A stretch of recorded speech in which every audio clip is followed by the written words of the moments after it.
আসসালামু আলাইকুম, welcome to my Facebook blog and YouTube channel. আশা করি সবাই ভালো আছেন। সর্বপ্রথম আমি ওয়েলকাম জানাই যারা আমার অডিয়েন্স, যারা আমাকে ভালোবাসা দিয়েছেন, তাদের প্রতি দোয়া এবং ভালোবাসা। তো আজকে এমন একটা বিষয় নিয়ে আলোচনা করব, সেটা হচ্ছে আমার এখানে যে কাকে আক্রমণ করে বা কাকে যে বাচ্চাগুলো খেয়ে ফেলে সেই বিষয় নিয়ে। তো আমি যে ভিডিওটা দিয়েছিলাম, তো এক ভাই আমাকে কমেন্ট করেছেন যে কাক তাড়ানোর একটা উপায় আছে, সেটা হচ্ছে কাকতাড়ুয়া বা তীর ধনুক বানায় রাখলে পরে দেখা যায় যে কাকগুলো চলে যায়, অথবা কাককে ভয় দেখালে কাক আর আসে না। তো এমন্ত্র ক্ষেত্রে আমি একটা কাজ করছিলাম, সেটা হচ্ছিল যে কাক দেখে কাককে ঢিল মারছি এবং কাককে ভয় দেখানোর চেষ্টা করছি। তো দেখা যায় যে এরকম কয়েকবার খেদাই দেওয়ার পরে দেখা গেছে যে কাক অনেক ডাকাডাকি করতেছে। আর ডাকাডাকি করার পরে আমি ভাবলাম যে হয়তো কাকরে ডিস্টার্ব করতেছি, কাকরে দাবড় দিচ্ছি, এই জন্য হয়তো ডাকাডাকি করতেছে।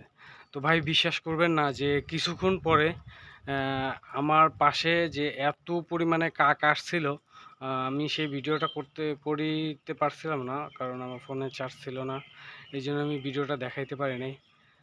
তো মিনিমাম অনেকগুলা কাক এখানে চলে আসছিল এই জায়গা দিয়ে। দেখাই, এই পাশ দিয়ে শুধু কাক আর কাক চলে আসছিল। আর দেখেন অলরেডি ওই যে গাছে একটা কাক বসে আছে। আমি যদি আপনাদেরকে দেখাই, দেখেন ওই যে ওই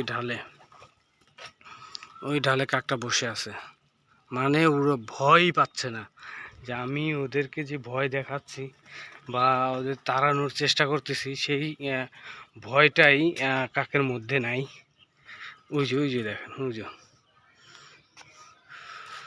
তো এরকম কাকটা তাড়ানোর পরে দেখা গেছে যে এত পরিমাণে কাক আসছিল, আমি তো অবাক হয়ে গেছি যে কিরে, কাক এতগুলা কাক চলে আসলো, কি কারণ। তো পরে চারপাশ দিয়ে খালি ঘুরতেছে আর ঘুরতেছে। তো এই হচ্ছে হলো কাকের বড় একটা প্রবলেম। তো তীর ধনুক বানাই দিছি, তারপরেও দেখি যায় কিনা কাকগুলা। এটা হচ্ছে সেই ধনুক, এই ধনুক দেখে কাক যায় কিনা দেখি। ওই যে ডাকাডাকি করতেছে দেখেন।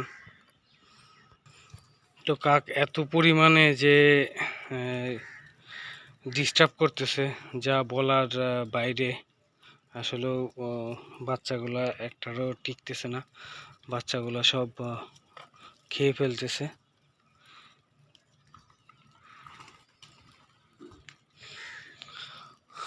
দেখেন কিভাবে ডাকতেছে।